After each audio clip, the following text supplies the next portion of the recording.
Acho que é um super prazer estar aqui, compartilhar um pouquinho do que a gente tem feito e eu trouxe um pouquinho também do que a gente pensa em fazer e o nosso planejamento futuro.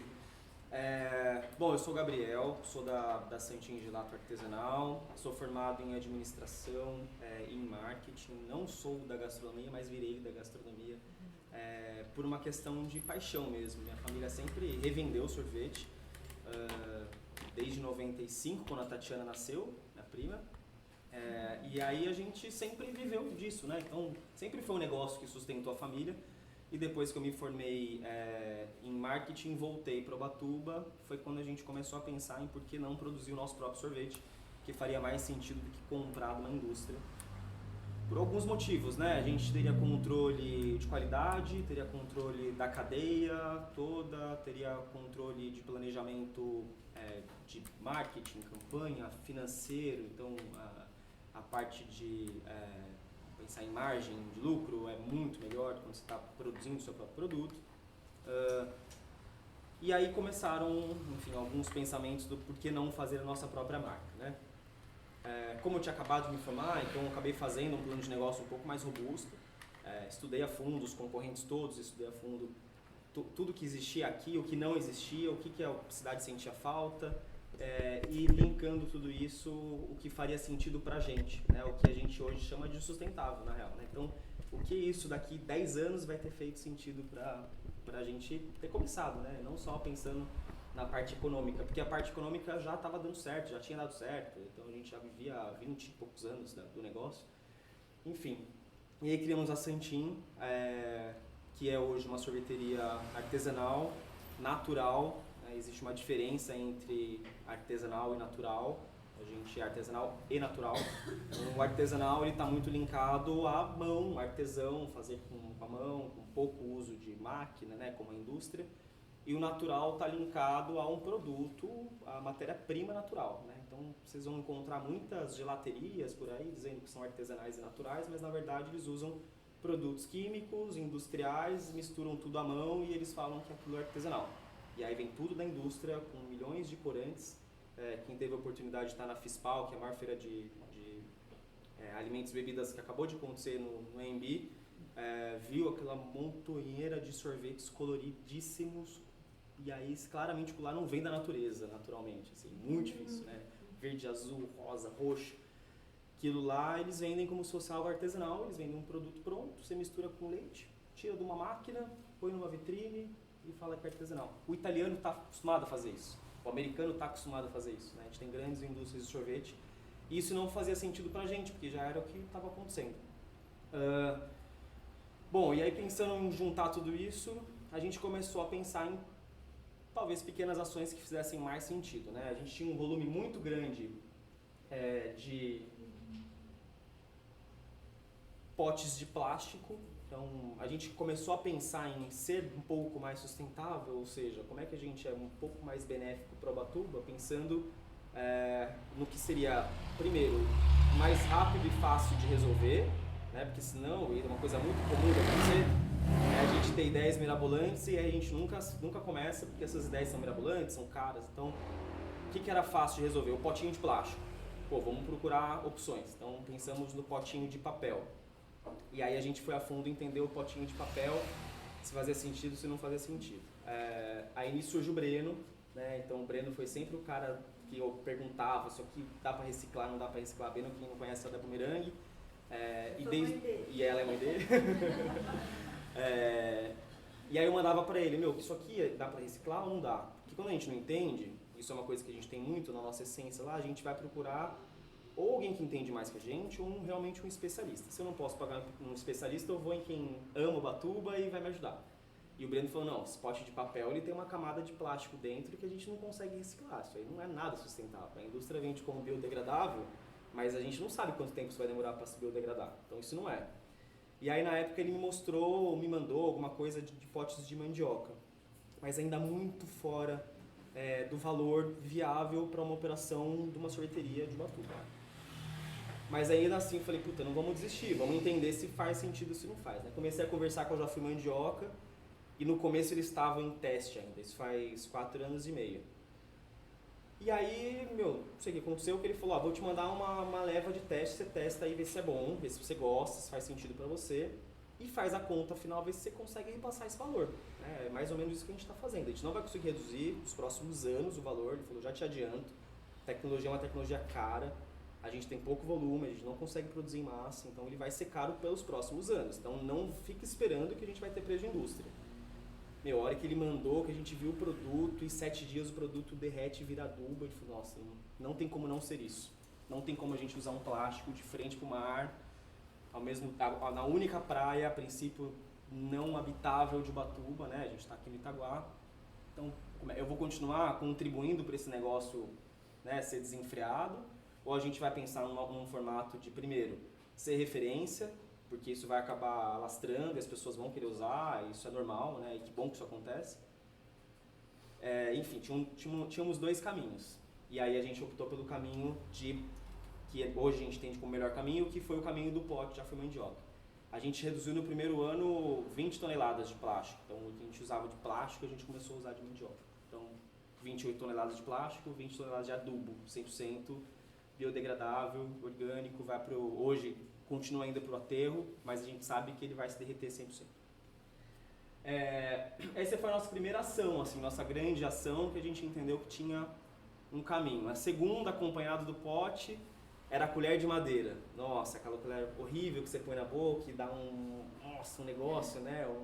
Ela é áspera, ela é ruim. Vamos procurar uma colher de madeira que seja um pouco melhor. Procuramos, achamos uma um pouco melhor, mas ainda assim muita gente não queria e a gente tinha a opção de plástico. E aí a gente começou a entender, a gente começou a fazer conta e a gente teve um pico de uso de colher de madeira, e aí, só que a gente tinha as duas, né? Você podia escolher um processo de adaptação. E aí esse pico caiu, as pessoas voltaram a usar de plástico, porque ela é melhor na boca, né? Aí a gente falou, quer saber? O cliente não vai escolher nada, a gente que vai escolher. Tiramos o plástico, e aí só a madeira, e aí você tinha a opção de escolher a de metal. Então, gente, para quem não queria mesmo usar de madeira para a gente não perder cliente, a gente tinha a opção de metal também. Foi uma adaptação rápida, questão de 2 meses estava todo mundo usando de madeira. E aí, de novo, reduzimos drasticamente o plástico e o microplástico, né? A colherzinha, aquela colher que destrói e vira quase que farelo. E aí, de novo, forçando, ao mesmo tempo que a gente quer adaptar, a gente dá uma forçada. E aí, aqui foi o que eu falei do natural não ser a mesma coisa que artesanal, e aí a gente gosta de falar isso e dar exemplo dos produtos, né? Então, vou dar um exemplo. Pistache é um produto que está super viralizado, enfim, no mundo, né? A gente está recebendo aí não sei se vocês entenderam o que aconteceu com o pistache, mas o pistache basicamente teve uma super safra americana, e aí a indústria americana conseguiu forçar muita mídia para o pistache ser vendido. Então eles tinham uma super safra, eles tinham muito produto, eles precisavam despachar esse produto. Eles construíram uma mídia muito forte no ponto de todo mundo querer consumir pistache. Foi construído e muito bem construído. Eles contrataram chefes de cozinha, influencers, todo mundo começou a fazer receita de pistache. Isso não foi do nada. Isso foi construído porque eles tinham muito produto, eles precisavam despachar o produto. Pontos bons e pontos ruins. Pontos bons, eles conseguiram, obviamente, alavancar a venda do pistache. Para eles foi bom porque eles conseguiram produzir muito. Ruim porque você tem muito produto importado vindo para o Brasil, né? Isso tem que vir com combustível, você não vem de pássaro, né? Então, combustível. E a gente começou a tentar entender como é que a gente entrava na moda sem entrar na moda, né? Será que a gente tem produto brasileiro para substituir? Não tem, não sei o quê. E aí achamos um pistache argentino muito bom, da mesma qualidade, mas que chegaria aqui com menos uso de combustível, como um pistache vindo da Califórnia, por exemplo, ou do Irã, enfim, Oriente Médio, Itália, então nem se fala. Isso é a mesma preocupação que a gente tem para todos os outros produtos. Então, falamos hoje do chocolate, né? Agora, mesma coisa, a gente usa um chocolate vindo da Bélgica. Então, por que não, talvez, transferir para um chocolate produzido em Ubatuba, que a gente descobriu que tem no Banana Bambu, por exemplo. Dá para transferir 100% por enquanto? Talvez ainda não, mas já dá para começar um processo de transferência, e aí você precisa, obviamente, equilibrar custo e fazer dentro da ficha técnica o que faz sentido, paladar, enfim, tem alguns outros caminhos. Bom, e aí vamos lá, outras ações, o que a gente já faz hoje, né? Então, produção artesanal, a gente não usa ultraprocessado. As frutas, elas são locais e sempre que possível orgânicas. A gente usa muita fruta da Asmussen, vocês têm aqui o picolé, né? Então eles fornecem pra gente cambuci, jabuticaba, uvaia. Cambucá? Não, não é cambucá. O mel é deles também, orgânico. E o caramelo de cambuci também que a gente compra deles. E aí isso é uma coisa muito nossa, a gente acabou de comentar isso lá na loja. A gente sempre, não basta falar pra gente que isso é orgânico, a gente vai querer conhecer a sua produção. Porque o selo, hoje em dia, ele é um pouco perigoso, assim. O selo, muita gente tem, né?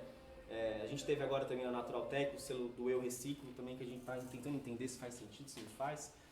Mas o selo orgânico, ele é bom, ele é muito bom, mas você tem que tomar cuidado se o cara não é um pilantra, porque numa dessa vem uma cambada de produto junto que não é orgânico. Então a gente foi lá nas Mussen, na atividade da Serra, conhecer a produção deles, entender se a produção é orgânica mesmo, conversar, entender a essência, se faz sentido, se não faz.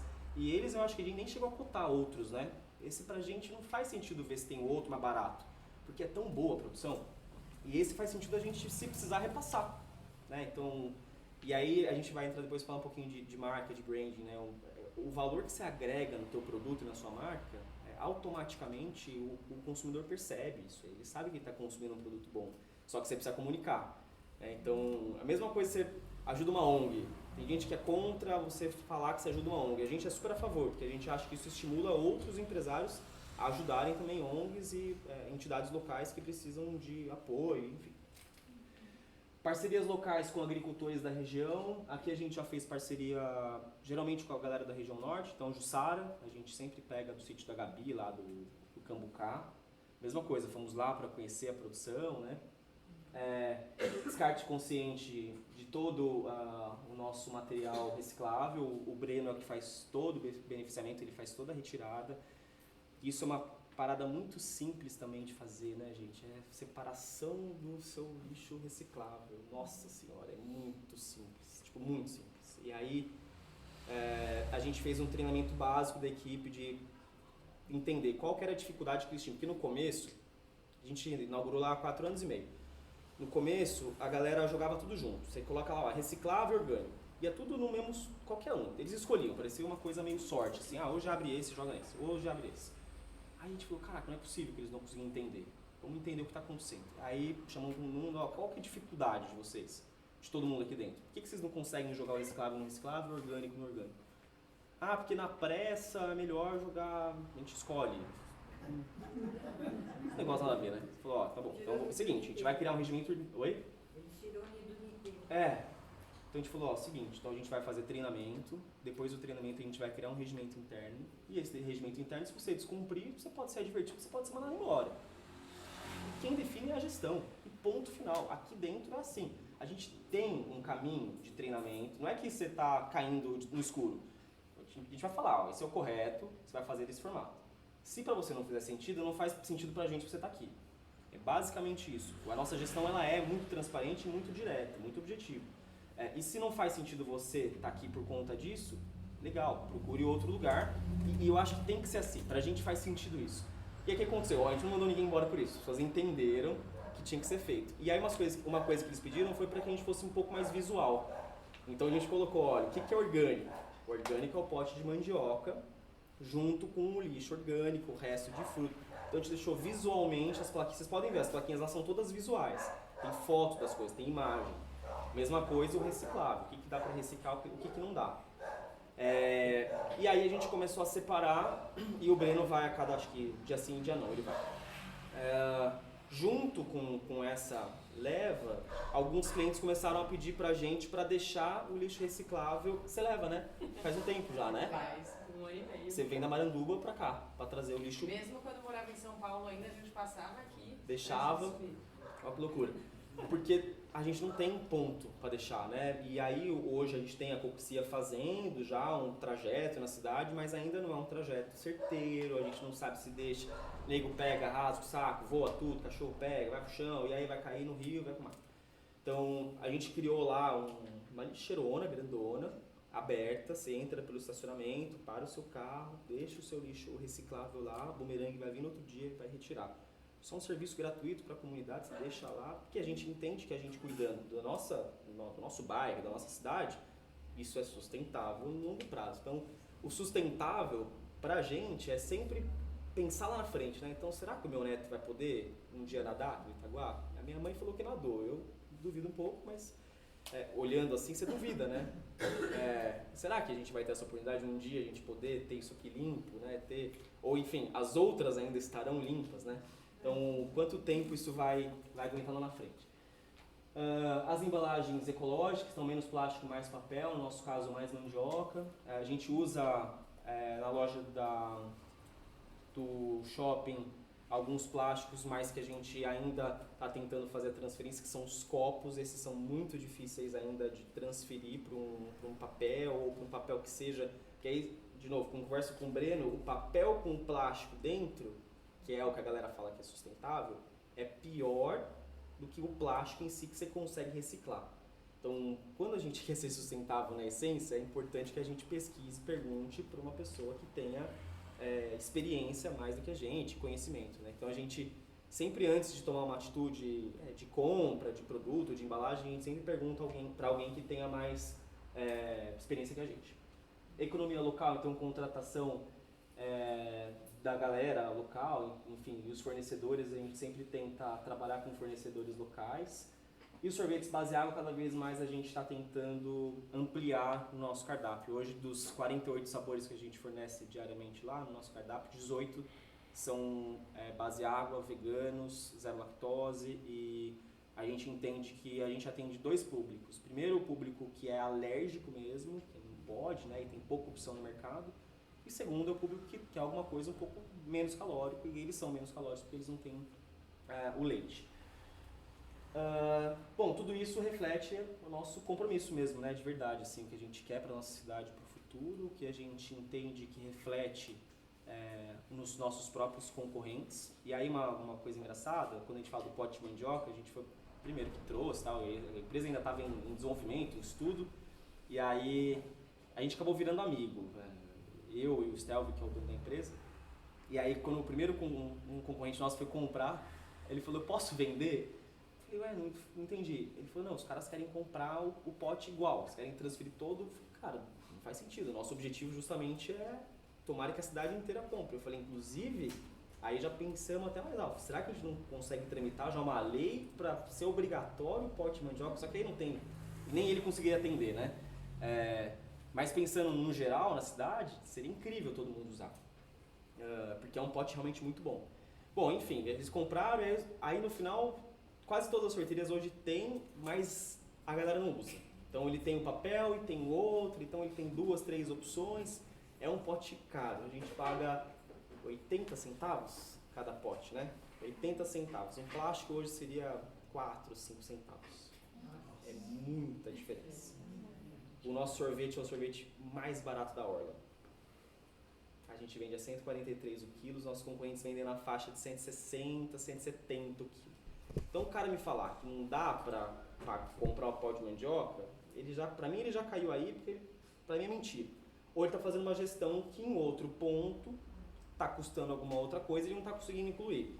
Mas que pra gente faz sentido. Então assim, não quero tirar mérito de concorrente, não é isso que eu tô falando, mas o que a gente faz é conta para entender onde que dá para encaixar, onde que não dá para encaixar. Porque sempre dá. Né? Tudo bem, estamos falando de uma diferença de 50 centavos por pote, é uma diferença grande? Se eu aumentasse R$1 o quilo, eu já pagaria. Tranquilamente. E esse pote quem paga sou eu. Obviamente ele é tarado na balança, ninguém paga, quem paga é a gente. Inclusive, você pega, a gente tem 2 tamanhos. O menor, o maior tem acho que 16 gramas, o menor 14. Se você pega, eu tenho que tarar o maior, você pega o menor, você ganha 2 gramas de sorvete, enfim. Já rolou uma treta com uma cliente lá que desconfiou e quis pesar, eu falei, não, obviamente a gente paga o maior, né? Mas de novo, isso está muito no que a gente chama de compromisso. Esse é o nosso compromisso com a cidade hoje, né? Então a gente entende que o nosso lucro, ele sai daqui e a gente precisa devolver alguma coisa e ele precisa ser sustentável nos próximos 10, 15, 20, 30 anos. A gente quer que os nossos netos vivam aqui e que o negócio continue, enfim.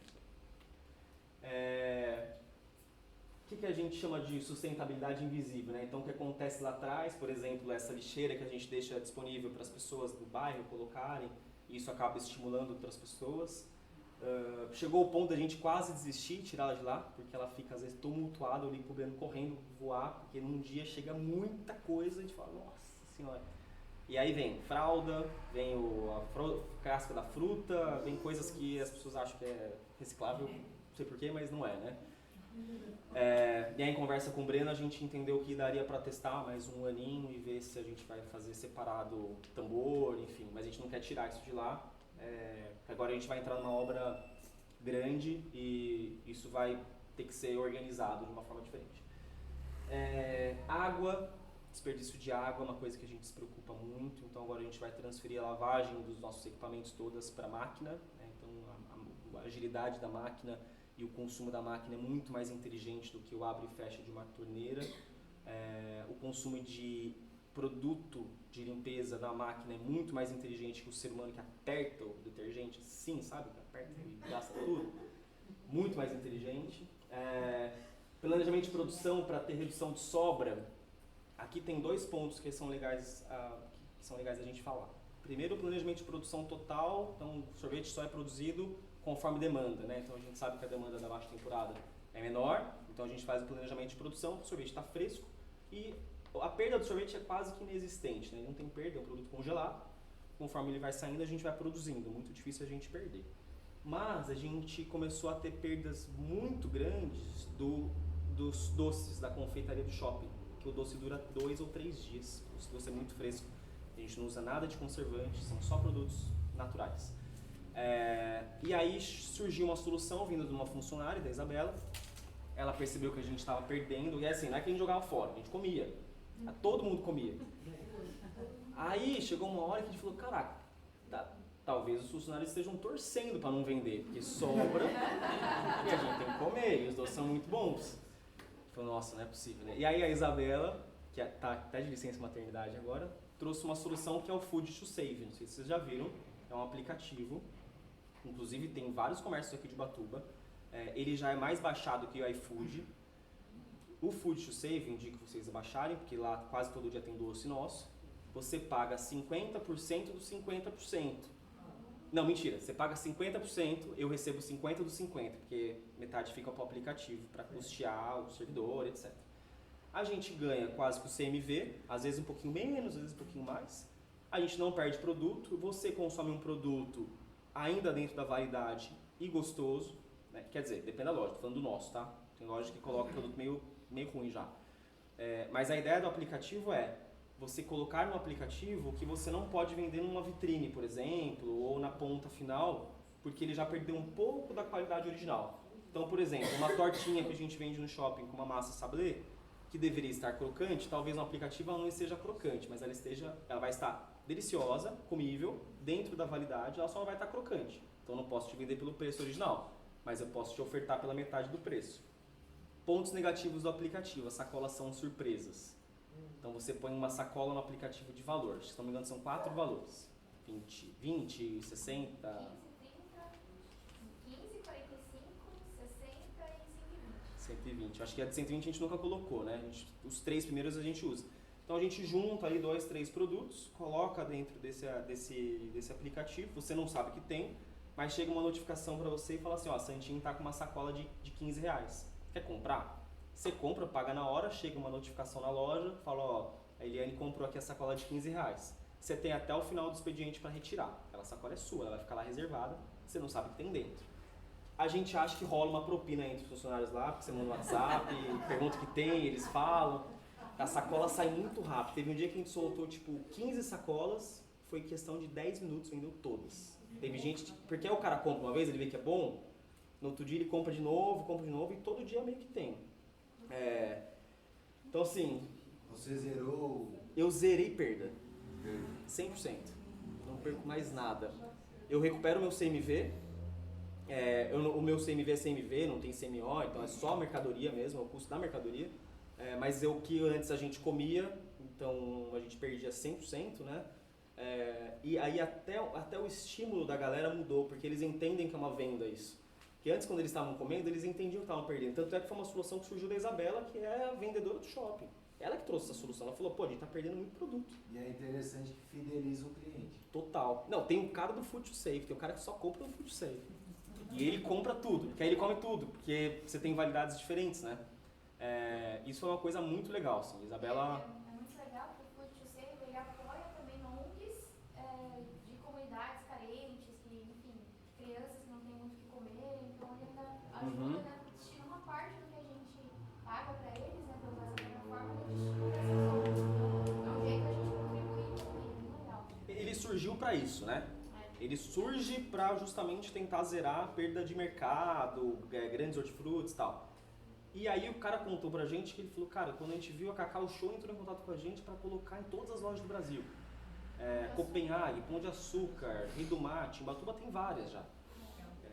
E aí quando a gente entrou, a gente falou, cara, é isso, vamos recuperar nosso CMV e vamos zerar desperdício. Né? Então a gente não tem mais desperdício nem de confeitaria, nem da sorveteria.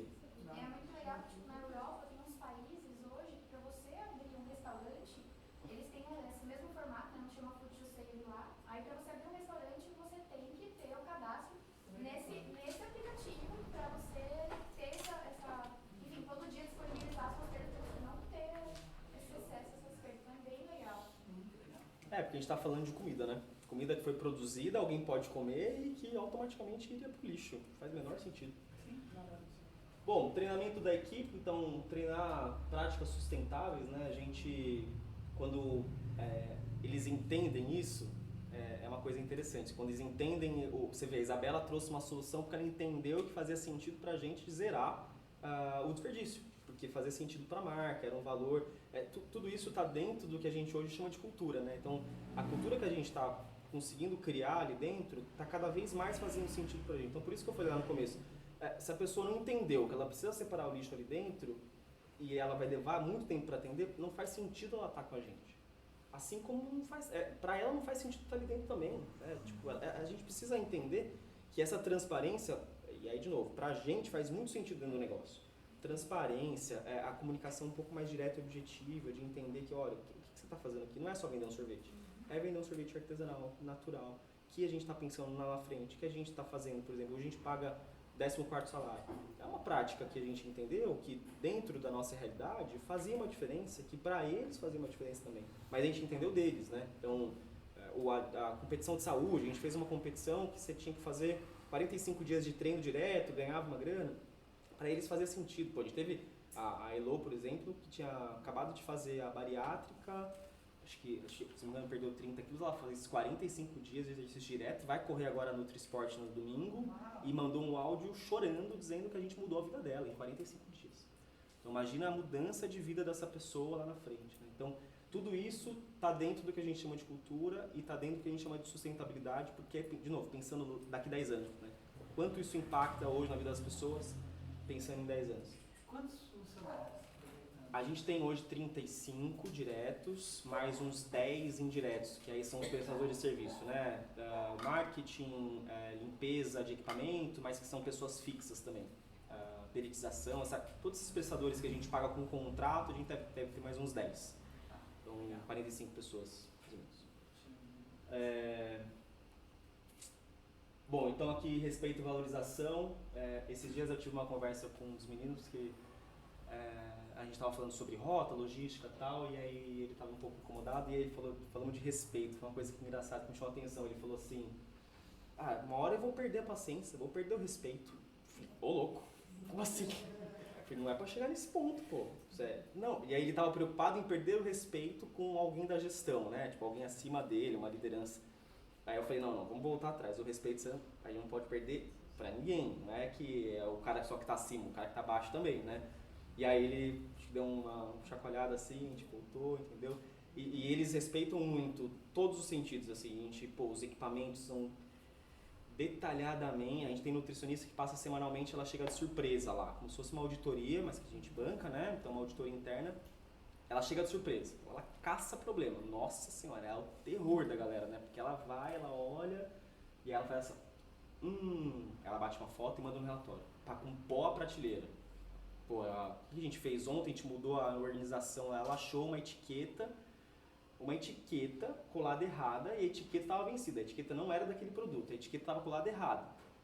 Cara, se a vigilância achar isso, ele pode lacrar. Simplesmente pode lacrar. Ele não vai perguntar se está errado, se não está. Ele vai olhar e falar, meu filho, tchau, obrigado, está lacrado. Podem. Óbvio que eles vão ser flexíveis, porque está tudo impecável. Mas aí você vê o olhar, essa cultura de limpeza e de higienização é uma coisa muito importante e que, de novo, eles entendem que valorizar onde eles estão, o meio que eles estão, os equipamentos, isso tudo faz com que a gente seja mais sustentável, porque se eu consigo segurar um equipamento por 10 anos, pô, eu não preciso comprar uma nova máquina, né? Então, se eu não compro uma nova máquina, eu não gero um monte de outros custos e não gero uma produção de uma nova máquina. Reutilização, às vezes, de embalagens plásticas que podem ser lavadas e reutilizadas, e assim por diante. O que a gente quer fazer, que são os nossos próximos passos? A gente vai fazer o tratamento de 100% do nosso lixo orgânico. Então, existe uma lei em Ubatuba, antiga, que, se não me engano, acima de 200 litros dia que você produz de lixo orgânico, você é obrigado a dar um fim nesse lixo. Dar um fim assim, você tem que pagar o transporte desse lixo para um outro lugar. É o que a Ilha Anchieta hoje faz, por exemplo. Então, a Ilha Anchieta, é o Breno que faz ainda, né? O Breno pega o lixo, tanto reciclável como orgânico da Ilha Anchieta, e ele tem que tratar esse lixo. Ele tem que laudar, enfim, tem que comprovar que isso está acontecendo. Essa lei existe há muito tempo, ela não é fiscalizada, porque eu acho que talvez a gente não tenha fornecedor para bancar tudo isso. O que hoje a gente faz, né? Restaurantes de forma geral, comércio. A gente pega o nosso lixo orgânico, deixa disponível para o Balimp passar, retirar e levar isso para transferência ali. Isso vai para um aterro em Jambeiro, se não me engano. Pô, Jambeiro, né? Olha o transporte disso tudo, né? Então, pô, pegou no seu comércio, foi até lá o Vale do Sol, se não me engano, lá? Parque dos Ministérios. Do Parque dos Ministérios, e aí vai até lá, né? Chegou lá, vai numa carreta, volta, sobe a Tamoios, vai até Jambeiro. E aí chega lá, põe no lixão. Será que isso é sustentável? Zero. Tudo bem que vai derreter e tal, não sei o que, lixo orgânico, mas não é nada sustentável. Na Fispal foi o que mais chamou atenção, essa máquina. A gente vai comprar essa máquina, é uma máquina cara, mas ela vai tratar 100% do nosso lixo orgânico. Então, a gente vai pegar o nosso lixo orgânico, todos os potes, ela é uma composteira, só que ela é mais rápida. Em 12 horas ela faz 120 quilos. Então, a gente vai pegar todo o nosso lixo orgânico, os restos de fruta, casca de fruta, tudo que a gente usou, pote de mandioca, vai tudo para essa máquina, ela desidrata, destrói, transforma em adubo e solta a água para reutilização, que a gente pode usar, laudada pela vigilância sanitária, para privada e para lavar chão. Então, é uma máquina rápida. A gente ainda não fez conta de quanto tempo ela vai se pagar, porque a ideia do adubo é que a gente consiga vender uma parte, outra parte a gente vai doar para uma instituição, por exemplo. Mas a gente não está muito preocupado com se ela vai se pagar ou não, a gente está preocupado, de novo, com quanto tempo a gente vai deixar de produzir esse lixo, né? No próximo eu trouxe a máquina inteira para vocês verem, mas é essa máquina aqui, uma máquina desse tamanho assim. E ela só usa energia, então, e é pouca energia que ela usa, ela é tipo um chuveiro. A gente quer reduzir mais plástico, né? Então, cada vez mais a gente tenta comprar embalagens que sejam... Hoje a gente tem um problema de coisas que vêm dentro de plástico. Então, essas coisas, ou a gente recicla, ou a gente tenta parar de comprar. E aí a gente quer também fazer um programa com as escolas que tenha link com a educação alimentar no sentido de o que eu devo consumir, como é que eu reutilizo as coisas que eu posso... falando em desperdício mesmo, né? Então, o que eu posso... não desperdiçar mais, como é que eu como melhor. Isso é uma demanda que chegou pra gente via Namaskar, de treinamento, né? Então, como é que eu explico e dou um treinamento para as crianças, para elas entenderem como é que elas podem comer melhor no dia a dia delas. Então, o Namaskar entende hoje, dentro da comunidade do Sesmaria, que somente via educação a gente consegue fazer isso, e educação de base. Né? Então, a gente está junto com o Namaskar nessa. É uma meta um pouco mais... Indo nas escolas, entrando nas escolas. Começando lá. Começando com o Sesmaria especificamente, porque a gente já tem um acesso via Namaskar. E as crianças da escola do Sesmaria, a maioria delas estão no Namaskar para fazer uma atividade extracurricular, exato. Essa é a máquina, né? Então você faz você coloca todo o lixo aqui e é tipo um container. Então, quando você coloca, vamos supor que a gente não gere 100 quilos, que é o que ela tem de capacidade, 120 quilos. você pode ir pondo o lixo ali dentro e você vai tampando. E ela é toda isolada, ela não vai soltar cheiro nem nada do tipo. Então você vai pondo, deu 120 quilos, você aperta, liga ela, no outro dia ela vai soltar o adubo e vai soltar a água. Ela é como se ela fosse uma desidratadora. A gente tá bem feliz que a gente vai conseguir comprar essa máquina, na real, porque quando a gente... Qualquer restaurante poderia ter a mesma coisa, né? É, a gente tá conversando com eles, começou uma conversa com eles lá, se via associação comercial, a gente não poderia fazer o uso delas de teste, sem comprar. Então, tipo, ó, deixa no seu restaurante, vamos pegar os maiores, sei lá, deve gerar muito lixo hoje, Raízes, Jundu, a OMS, né, que é Alecrim, Jardim, Moringa, os maiores grupos talvez. Se a gente não poderia testar nesses grupos, entender e tentar fazer com que o adubo deles mesmo pagasse essa máquina num período X, né? Então, é uma conversa que começou, a Topema é uma empresa muito grande, mas é uma empresa que, se ela conseguir vir para o Ubatuba, ela tem vários equipamentos que ela consegue vender para os restaurantes. Então, às vezes o lucro dela não vem pela máquina, mas vem pelos outros equipamentos. Então, uma conversa via associação comercial com eles para mostrar a potência que a gente tem. Hoje, pela CIO, a gente está com... eu estou hoje como vice-presidente da associação comercial, e pela CIO a gente tem 980 associados. Desses 980, 40% mais ou menos são de hospitalidade. Hotéis, restaurantes, lanchonetes, cafeterias, sorveterias. É um número muito grande. Fora os que a gente não tem acesso, né? Então, estamos falando de uma média de 400 empresas. Cara, se a gente colocar 3, 4 máquinas para rodar, em formato de teste, para conseguir fazer pelo menos uma parada, ou até conjunto, né? Uma máquina, a galera vai colocando lá e vai testando, enfim, a máquina pode ficar na CIO. Pensar em caminhos, né? A gente poderia ter o aluno oficial de Ubatuba. Isso, exato. E o dinheiro vai para a educação de uma ONG, enfim. Daria para ter. E é fácil de distribuir, né? O tipo de produto que você vai colocando nos lugares e vai vendendo. Não tem muito segredo, não. Qual que é o preço da máquina? 80, 90 mil. É uma máquina puxadinha, é caro. Essas máquinas são máquinas que elas se depreciam muito lentamente, assim, não é uma máquina que duraria 20 anos tranquilamente. Assim. Então você pega o tempo de vida dela, não é uma máquina cara. Então pensando que ela vai durar pelo menos, ela é toda de inox, tá? Então 20 anos de máquina, vamos pensar... Uma cidade que está investindo 27 milhões em banheiro público, eu acho que Poderia dispor de tem Quer um falar? caminho por aí. Ela é para quantos quilos? 120, se não me engano, 100 ou 120. Eles têm a de 30, tem uma residencial. A Natália, quem conhece a Natália? Quanto? A pequenininha, né? Essa é residencial. A Natália Cifuentes, alguém conhece a Natália? Ela é membro aqui. É, Na Bala Cifuentes. ela que me apresentou. Cozinha industrial. Ela tá fazendo a nossa cozinha agora, a gente tá montando uma cozinha industrial, quer dizer, uma cozinha maior, não vai chegar a ser industrial, mas uma cozinha maior para caber esses equipamentos e tal. Ela trabalhou na Topema, ela que apresentou essa máquina pra gente. Ela tem essa versão pequena na casa dela. E aí, todo o lixo orgânico dela, ela já faz a máquina dela. Um pouquinho mais lenta, mas ainda assim um ciclo para residencial, tranquilamente, você consegue fazer, né? Claro. Depois tem os miocardios domésticos, né? Que são bem interessantes, o diferencial também. Sim. Não sei se vocês conhecem, mas a gente usa até em grande escala. É? Mas a gente também... Mais grande escala Lá quanto? na Araraquara, a gente tem alguns miocardios domésticos, assim, mais composteira, né? Não só como a gente faz, mas lá, por enquanto. Mas ela é mais... Composteira e miocardio, e Aham. galinha também seria ideal.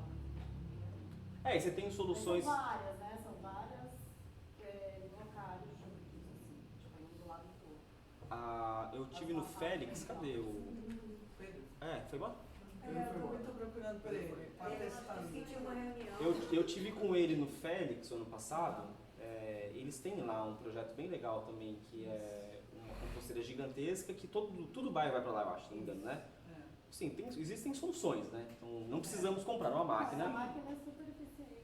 Pensando no... As urbanas, principalmente. exatamente, pensando na solução aqui em Itaguá, especificamente. Você da pandemia, mas Sim. Não, e você tem terreno, né? mas mesmo assim eu gostaria de uma máquina. Ela é mais ágil, né? E assim, a gente produz também, né? A gente tem sistemas agriculturais, então pra gente é adubo, né? Então é uma coisa mais rápida. Uhum. Então é interessante. Você pode até vender, né? O adubo. Sim. Mas os pacotinhos. Sim.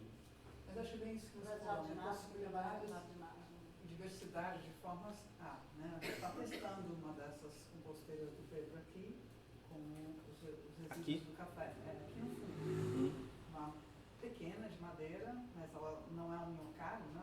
Ela recebe tudo e recebe muita serragem. Sim. Ela é uma composteira seca, ela não produz chorume. Uhum. Então também tem essa vantagem, né?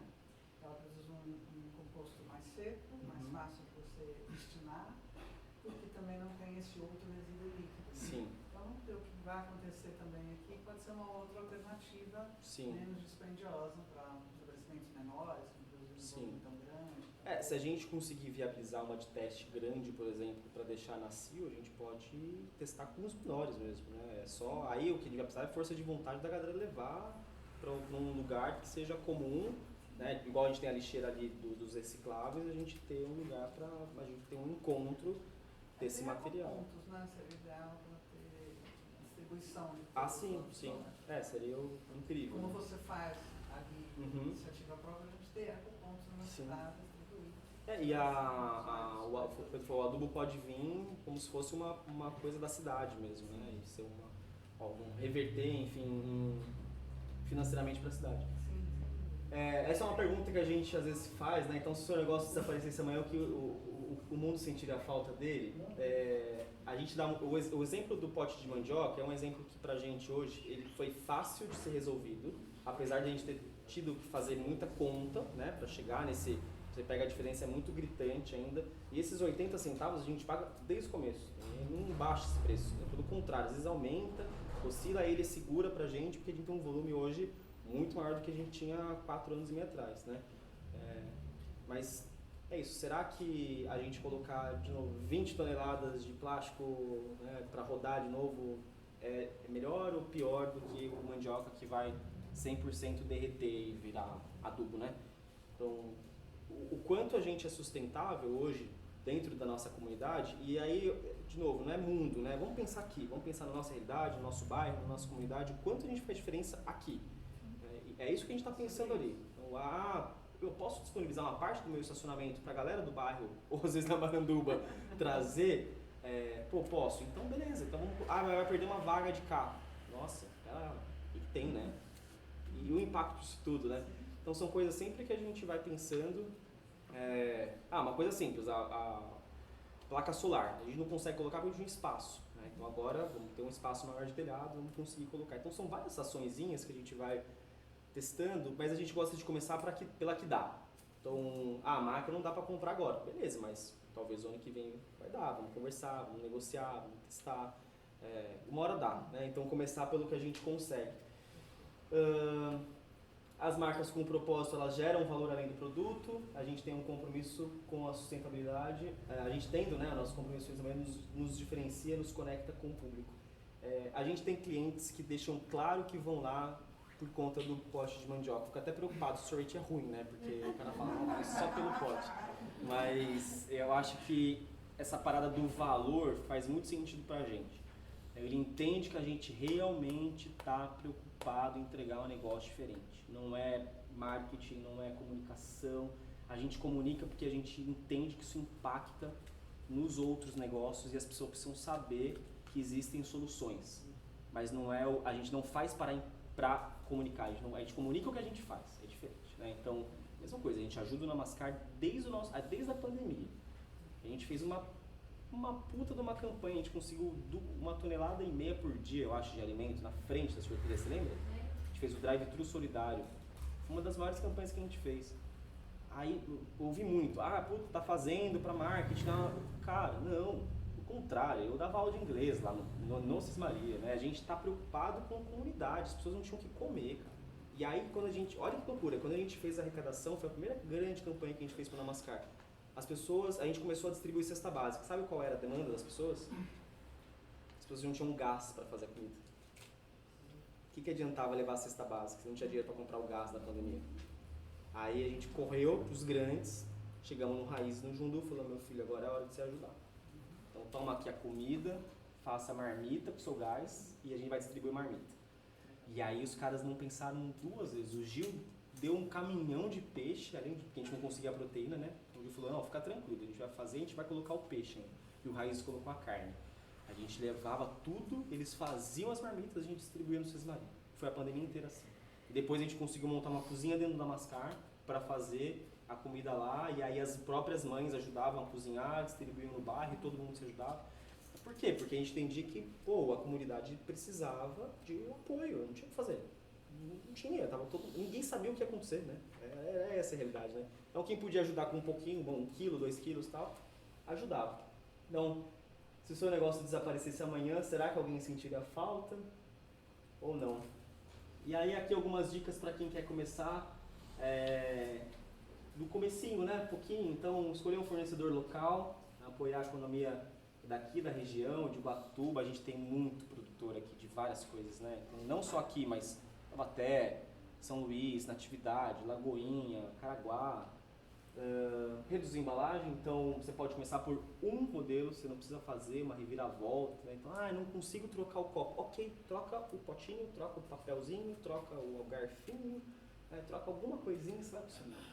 Treinar a equipe é essencial, a gente entendeu que as pessoas realmente precisam do básico, assim, de falar, olha, aqui a gente separa, aqui é regra, você não pode não separar, beleza? Beleza. Estamos combinado? Estamos combinado. Pronto, combinou, você falou aqui pra mim, eu falei aqui pra você, se descumprir, a gente não faz muito sentido, né? Então, comunicar com verdade, autenticidade, isso é uma coisa que a gente tem bem nosso, assim, né? Então, a gente não... Eu sou, às vezes me acho meio arrogante, mas não é, porque a gente não tem muita paciência pra mentira, sabe? Tipo, e pra quem copia as coisas, eu não tenho paciência pra quem copia as coisas que a gente cria, não. De verdade, ainda mais aqui em Ubatuba. O cara pega exatamente o que a gente fez e copia. Tudo bem, inspiração é uma coisa, a gente se inspira em milhares de marcas do mundo inteiro. Mas fazer exatamente o que a gente fez, eu acho um pouco sacanagem, porque a gente para, estuda, pensa, estrutura, vai atrás. O cara vem e copia, poxa. Então, o quanto esse negócio... você ri, né? É triste. Não, você sabe que a galera... Mas é doido, porque quando você fala de marca sustentável, né? Tipo, a longo prazo e tal... São as marcas que tem 48 anos, super autêntico, né? Quem fazia bananinha era a Bisa, né? Fazia na casa dela, no tacho na casa dela. Pô, olha a autenticidade, olha a marca dos caras. 48 anos de pé. Vai falar que o cara não é autêntico? Tem como, né? E eles têm um concorrente hoje, grande, que é a Paraibuna. São os dois. Os outros, você tem várias bananinhas, no Brasil inteiro, mas não chega aos pés. E acho que além de não chegar às coisas, está mais longe, né? Está na Europa, está em outros lugares, né? Está aí no Brasil já. Eles são muito gigantes, né? Então, tem uma autenticidade do produto, da marca, da história, né? Isso a gente leva muito a sério aqui na Santinha, né? Então, a gente conta a história. A Santinha é o nosso sobrenome, né? E desde o começo, o pai dela e a mãe, eles não queriam. Eu falei, tudo bem, mas eu tô meio sem criatividade. Se vocês puderem trazer um outro nome de sugestão, e aí, não chegamos em nome nenhum e ficou o sobrenome mesmo. Então, imagina a gente errar com o nosso próprio nome, né? Parceria social e ambiental, multiplicar o impacto. Então, todas essas parcerias que a gente faz, aqui, na Mascar, Bumerangue, né? Então, o quanto a gente consegue se ajudar para fazer o negócio acontecer de verdade, né? Com produtores locais, com produtores regionais. O mel, por exemplo, a gente comprava de uma indústria, né? Aí chegou o Flávio, aí depois chegou as Musim, o do Flávio já era muito melhor, pequeno produtor e tal. Aí chegou as Musim, eu tenho um orgânico. Vamos testar, vamos ver preço, vamos testar, faz sentido? Faz sentido. Beleza, migra. Chocolate, mesma coisa. Faz sentido? Vamos migrar, não tem problema. Pelo contrário, faz muito mais sentido pra gente. Então, pequenas ações podem gerar grandes impactos, o importante é a gente dar o primeiro passo. E aí a gente traz aqui esse que eu falei, que é o exemplo do chocolate belga, né? Que a gente fala e a gente está tentando há um tempo já entender se tem chocolates locais e migrar. E quando a Tatiana trouxe a demanda do banana, né? Tipo, sim. Será que o quanto a gente consegue hoje usar produtos locais e o quanto isso vai impactar, né? Então a gente já pensou, hoje em meia hora de conversa a gente já pensou em milhões de possibilidades, né? Collab, faz a sobremesa e não sei o quê. Quanto mais a gente conseguir se unir, a gente entende como empresa que faz mais sentido para a cidade, né? Então para a comunidade como um todo. E são essas pequenas açõezinhas mesmo que vão fazer a diferença. Não adianta a gente querer trocar tudo, né? Então vamos trocar então esse que a gente usa, vamos trocar que a gente usa, depois a gente troca o segundo, depois o terceiro, depois o quarto. Enfim, Nespresso, por exemplo. Vou dar um exemplo da Nespresso. Nespresso é uma empresa gigantesca, que quando a gente começou a trabalhar com eles, a gente entendia que era zero sustentável por conta da cápsula, por conta da logística. Então eles pegam todo o café, mandam para a Suíça, beneficiam todo o café do mundo inteiro na Suíça e disparam a cápsula de lá. Ele falou, tá, tudo bem. A gente entende que a gente precisa usar Nespresso por conta de padronização de operação. A gente não tem um barista, é difícil achar barista.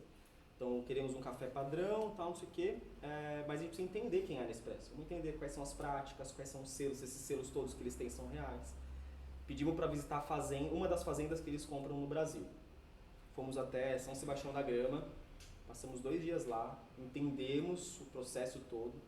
E aí o que fez mais sentido para a gente o único que faz sentido na real, é o café. Eles têm um café que chama Brasil Organic, que é um café 100% brasileiro. Então o café ele ainda é beneficiado na Suíça por conta de padrão e o maquinário todo deles é muito caro para eles terem isso separado no mundo, mas é um café 100% brasileiro e 100% orgânico. Então a cápsula que a gente usa hoje na Nespresso, apesar de ainda ser um café que tem todo esse transporte, é um café 100% brasileiro e 100% orgânico.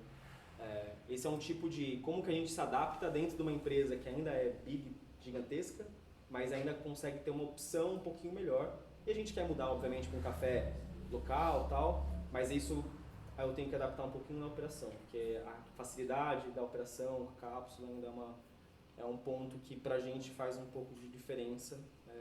E de novo, aos pouquinhos, a gente não dá pra ser o herói, né, do nada. É muito difícil, é bem aos pouquinhos. O que a gente consegue, a gente vai adaptando. É isso, eu trouxe um pouquinho do que a gente faz, um pouquinho do que a gente quer fazer. E aí, se alguém quiser bater um papo, trocar uma ideia, é justamente isso, é um bate-papo.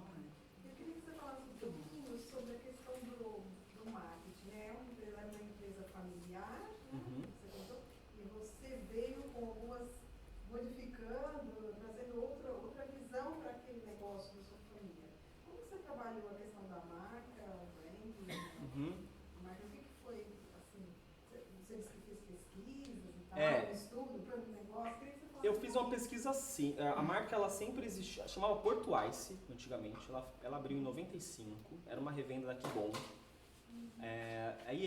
Aí como é que aconteceu isso? Eu fui pra Santos, atrás da Tatiana, eu sou filho único, Tatiana é minha prima, a gente viveu a vida inteira junto. Tatiana foi fazer faculdade em Santos. Depois eu fui fazer faculdade em Santos também, a gente morou lá, aí depois você ficou, eu voltei, né? Tatiana ficou lá, eu voltei. Fiquei 1 ano em São Paulo, mas não dá pra viver em São Paulo. Quem já viveu em São Paulo, não dá pra viver em São Paulo. Ai, não fala assim. Não dá. Não dá pra viver em São Paulo. Não dá mesmo. Tá. Dificílimo. Nossa senhora, é loucura aquele lugar. Aí, falei, não, vou voltar pro Ubatuba. Aí voltei pro Ubatuba.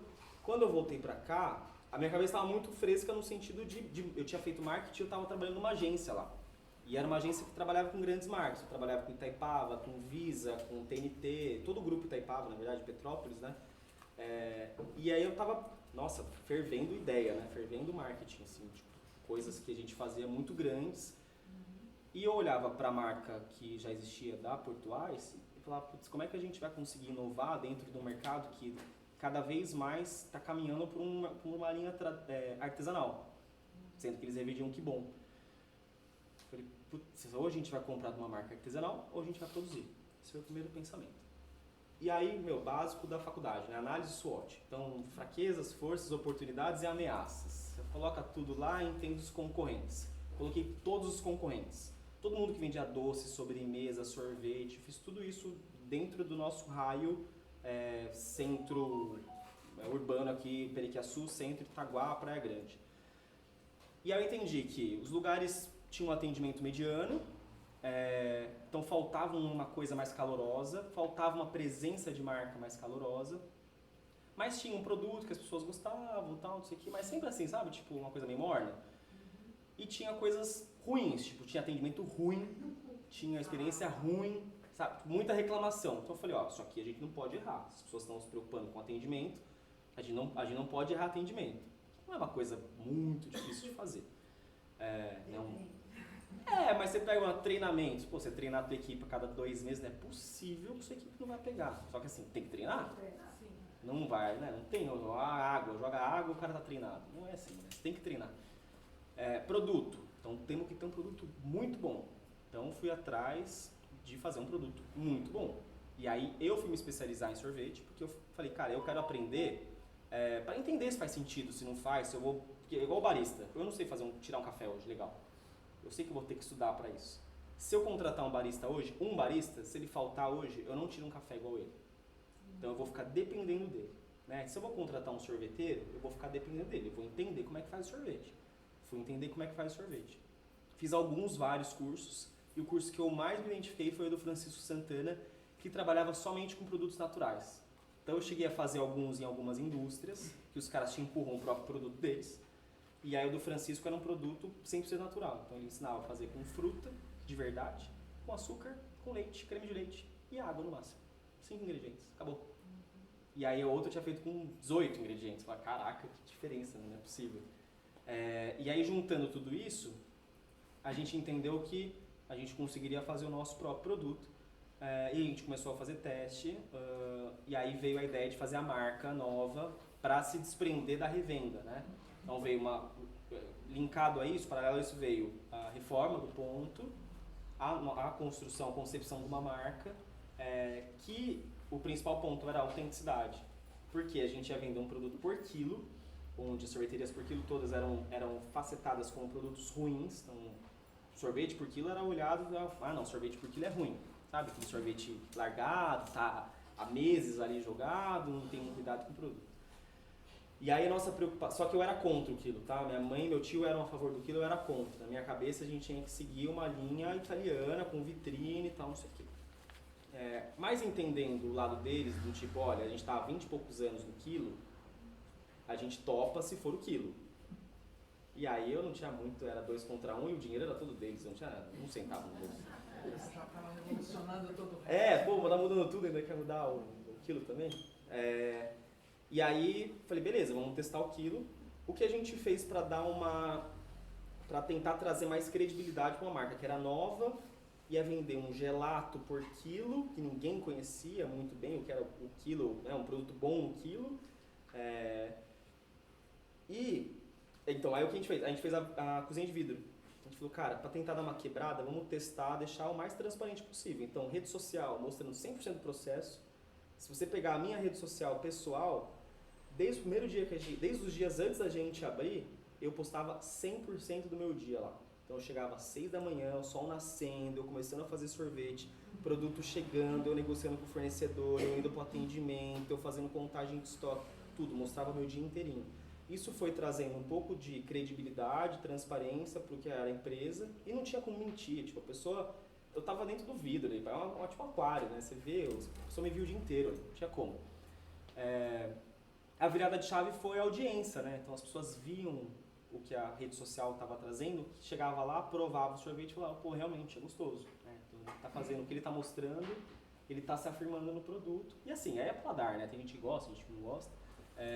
Mas dentro desse caminho que a gente tem percorrido 4 anos e meio, a gente entendeu que o produto ele foi aprovado dentro das pessoas que consomem, né? Então a gente tem uma boa nota no TripAdvisor, a gente tem uma boa nota no Google, os números também mostram isso, a procura do nosso produto para evento mostra muito isso, a gente recebe diariamente pedido de orçamento para evento, de casamento, evento externo, evento em outros lugares. A gente está agora no Taste, em São Paulo, com a nossa casquinha, junto com o Mocotó, que é um restaurante com estrela Michelin, que pra gente é animal, tá junto com os caras. A gente participou na FISPAL 3 anos consecutivos, como expositor, convidado de alguém. Um quadrado da FISPAL custa 50 mil para estar lá. A gente sempre está sendo convidado para estar junto com alguém. A gente foi como Já Fui Mandioca, fomos com a Escola Sorvete. Agora, recebi hoje a notícia, a gente vai estar dentro de um livro da Escola Sorvete, nem te contei, mas a gente vai estar com uma receita nossa dentro de um livro assinado pelo Francisco. Ele escolheu alguns alunos para estar com ele. Então, esse caminho, e a gente, 4 anos e meio, parece que é pouco, mas nossa, a gente viveu tanto nesses 4 anos e meio, que é um negócio intenso, né? É muito intenso. Então, assim, a virada da marca foi entender o que tinha, o que já é bem feito que o batubense gosta. Vamos fazer um pouco melhor. O que não tem na cidade, né? O que as pessoas sentem falta? Esse calor humano, essa experiência, o encantamento, o atendimento, fino, sabe? A gente não é chato, a gente não é formal, mas a gente tem uma educação quando te atende. A gente pergunta se você conhece a loja, a gente sorri na hora que você chega, o uniforme está impecável, a gente tem um cuidado com a limpeza. A nutricionista, ela é auditora, ela chega lá, ela reclama. Se sua unha estiver grande, ela vai falar para você sair e cortar a unha. Não tem meia conversa. É regra de higiene, alimentação tem que ter higiene. Então isso tudo a gente mostra. E aí quando a gente mostra, a pessoa aprova, né? Então essa virada ela vem, ela é a comunicação do que a gente faz lá dentro. Não tem muito uma estratégia de marketing, isso não existe. É comunicar o que está sendo feito. Então a gente gosta, e outra, a gente gosta muito, né, de estar lá. A gente gosta muito de estar na operação, a gente está diariamente lá. Óbvio que a gente folga, agora a gente folga, né? A gente tem folgas, mas antes a gente não tinha. Agora eu folgo, uma vez na semana eu folgo. Mas antes eu fiquei, acho que uns 3 anos, talvez, sem folga fixa, assim, né? Um dia ou outro saía. Óbvio que tem flexibilidade, porque aí, eu sou o dono, então eu consigo sair, mas ao mesmo tempo eu tenho que atender o telefone de madrugada, né? Pulou alguém dentro, ou tem um cachorro, um black que disparou o alarme, enfim. Bilhões de coisas. Você está contando uma história de 4 anos, né? 4 anos e meio, que é pandemia, né? Começou na pandemia. Começou na pandemia. Esse desafio de enfrentar a pandemia. E o que eu mais gostaria também de entender, assim, você falou de uma série de questões, de frentes onde você trabalha sustentabilidade, né? Incrível, aliás, muito obrigado, foi excelente, né? Entendeu muito o que a gente esperava. E é muito inspirador, né? Parece muito factível, muito simples. Parte mesmo de coisas pequenas, você dá essas dicas e tudo mais. Então, todo mundo poderia, teoricamente, né, fazer, na prática, né, fazer como você está demonstrando. Mas me diga um pouco mais, assim, você, logo no nascedouro da Santin, né, dessa reformulação, você já incluiu todos esses aspectos de sustentabilidade? Você foi fazendo aos poucos, ou depois de uma operação já nascida que você foi trazendo essa pegada da sustentabilidade? E se você tem essa estimativa de quanto você investe nessa sustentabilidade, né? Você falou bastante do potinho de mandioca, mas as outras coisas não parecem que elas tenham um custo específico. A nossa máquina está em vista. Ah, né? sim, mas os outros zero. Quando a gente, no plano de negócio da marca existia uma vontade, sonho, né? Então queremos ser sustentável, então queremos ser uma marca sustentável. O que quer dizer isso? A gente quer que as pessoas trabalhem aqui por um tempo, por exemplo, né, pensando em pessoas. Né? Então, pensando no ESG, de forma geral, quando a gente está falando de gestão interna de empresa, as pessoas precisam trabalhar aqui para aprender alguma coisa, por exemplo, não só pela grana. Então esse é o primeiro ponto que a gente pensou. Então você vai trabalhar com a gente, eu dou exemplo, a Madu que está trabalhando comigo de marketing lá, ela é estagiária nossa de marketing. Ela é estagiária, ela está fazendo uma faculdade, ela está com a gente aprendendo e ela sabe que ela está ali aprendendo. A hora que ela estiver boa, ela vai ser contratada. Se ela não estiver boa, ela vai aprender até ela ficar boa e ser contratada. A hora que não fizer mais sentido para ela estar lá, ela vai para a próxima empresa dela, mas ela vai ter aprendido tanta coisa que fez sentido ela estar naquele tempo. A mesma coisa para todos os outros. Então, a pessoa saiu do atendimento, cara, ela pode trabalhar em qualquer outro lugar de atendimento. Ela vai ter tido curso suficiente, treinamento suficiente para chegar no outro lugar, sorrindo, atendendo bem, postura. De novo, não é o formal, é o descontraído, mas com postura, sabe? Então isso já existia no nosso plano de negócio, de vontade de ser, de sonhar, mas a gente foi fazendo conforme a gente conseguia financeiramente. Então o pote de mandioca foi uma ação que desde o primeiro dia já tinha lá, mas ele era combinado com outras ações. Eu não conseguiria ter o pote e a colher, porque eu não sabia se o negócio ia dar certo e eu estava pagando empréstimo, estava pagando Pronamp. Vocês pegaram Pronamp? Pegou Pronamp. Estava pagando empréstimo, né? Não sei se o negócio ia dar certo. E aí depois veio o segundo lockdown em janeiro ainda. Nossa, isso foi loucura. Aí foi assustador. Eu falei, caraca, o que vai acontecer, né? Então era sempre, pé no chão, conta, pé no chão, conta. E as outras coisas, elas vieram e não são coisas caras, assim. Tipo, a lixeira que a gente fez, a gente, sei lá, gastou R$400 pra fazer o quadrado, grade, uma telha. O Breno, pra quem não conhece, ele cobra a divisão do combustível, é muito barato, né? É 100% viável para qualquer empresa, a gente super indica ele sempre. Então, por que você joga tudo no aterro? Se você pode separar, é muito simples. Você, ao invés de uma lixeira, você precisa de duas, R$50 uma lixeira. Então sempre são coisas muito pé no chão. Assim, treinamento de equipe, ChatGPT, como treinar a minha equipe para separar o lixo orgânico do reciclável. Ok, coloca em 10 tópicos, pronto, a equipe vem aqui e tal. São sempre coisas muito simples, né, de serem feitas. Só que o que a gente sente é o dia a dia. Eu gosto muito de estar na operação. Eu fico até um pouco meio receoso quando eu vejo a galera, você tem que sair da operação, ser estratégico. Cara, não sei, você tem que, calma, o comércio é diferente, né? Tipo, o dia a dia nosso é diferente.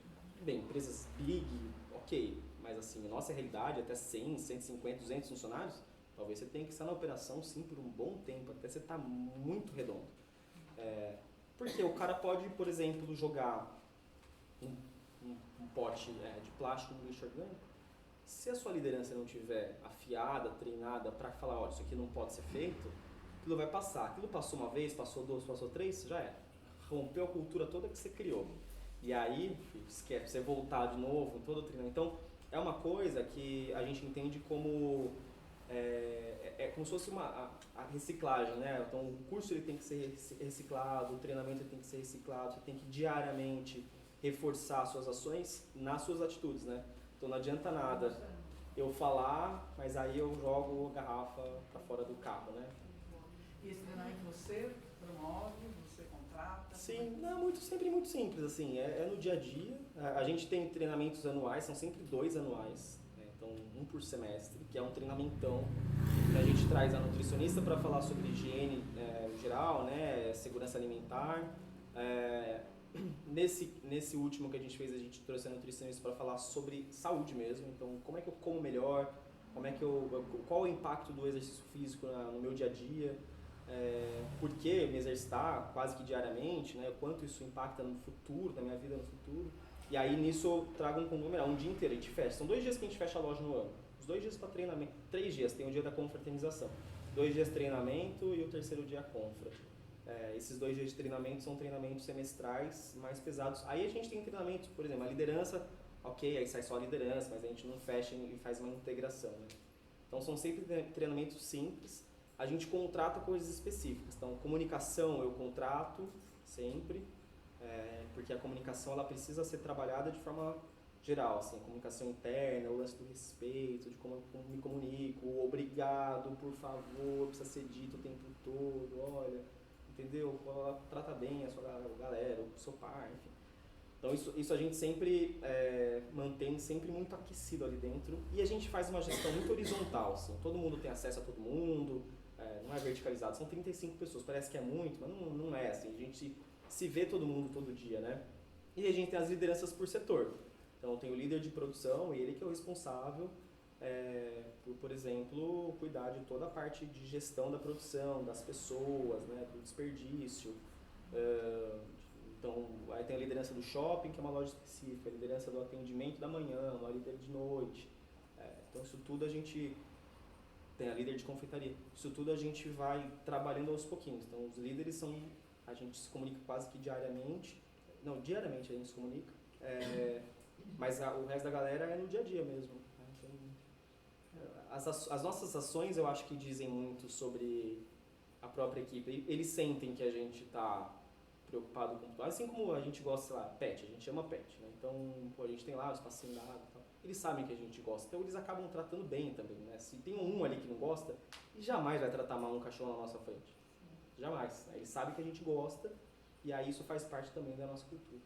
Eu perguntei, né, a respeito de gestão de pessoas recentemente. A gente foi certificado GPTW, que é uma certificação que tem do Great Place to Work, uma certificação, uma auditoria na real, né? São 80 e poucas perguntas para a equipe, 150 perguntas para a gestão, a gente ficou com nota 92. Então, 92% das pessoas que trabalham lá estão satisfeitíssimas em trabalhar lá e veem plano de carreira lá dentro, enfim, então entendem que a gestão é uma gestão honesta, transparente.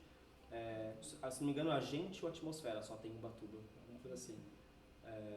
Também é um cuidado que a gente teve, assim. A gente tem como visão do futuro chegar a 50 pessoas nessa nossa nova ampliação, ser uma das melhores empresas para se trabalhar em Ubatuba, em todos os quesitos, e principalmente ter um puta de um produto, né? Então, ser um dos melhores sorvetes para se tomar no Brasil. E aí, essa nossa luta hoje de técnica mesmo, né? De ir atrás de novas técnicas, bons produtos, boas matérias-primas. É uma luta, mas é super possível, né? Como qualquer outra coisa no planeta, né? Tudo é possível, né? Era nas primeiras conversas que a gente teve que você falava muito da importância de se pensar em formar pessoas no território, né? Não importa só formar para trabalhar na Santin, né? Se a gente tiver todo mundo para informar pessoas, a gente vai criar uma inteligência do território que interessa para todo mundo, né? Sim. Pessoas que vão estar circulando em todos os estabelecimentos e você cria uma outra cultura, né? Não importa você investir nas pessoas, mesmo que elas não fiquem no seu estabelecimento. A gente teve caso... O tratamento como um ser humano. Exato. Como olhar como um número, como uma máquina. Eu estava conversando isso hoje. Eu não posso perder este funcionário. Pô, se ele for muito bom, mas se ele tem uma outra oportunidade que é melhor, não faz o menor sentido você segurar essa pessoa. Pô, então melhora a oportunidade dele dentro do seu negócio. Senão, a gente é o primeiro a falar, meu filho, vá lá, eu não vou conseguir chegar nisso aí. Tipo, sei lá, um salário melhor. Talvez eu não chegue nisso nos próximos 2, 3 anos. A gente é muito transparente. Ele não inventa as coisas lá. Não, fica aqui que daqui 6 meses eu vou conseguir te pagar isso. Meu filho, você não vai falar logo, deixa o cara aproveitar, não faz sentido. Né? Se coloca no lugar, básico, se coloca no lugar da pessoa.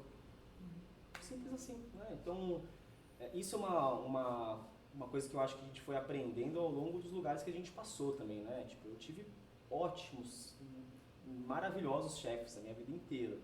Então, eu sempre, tudo que eu pedia parecia que eu era agraciado, assim, né?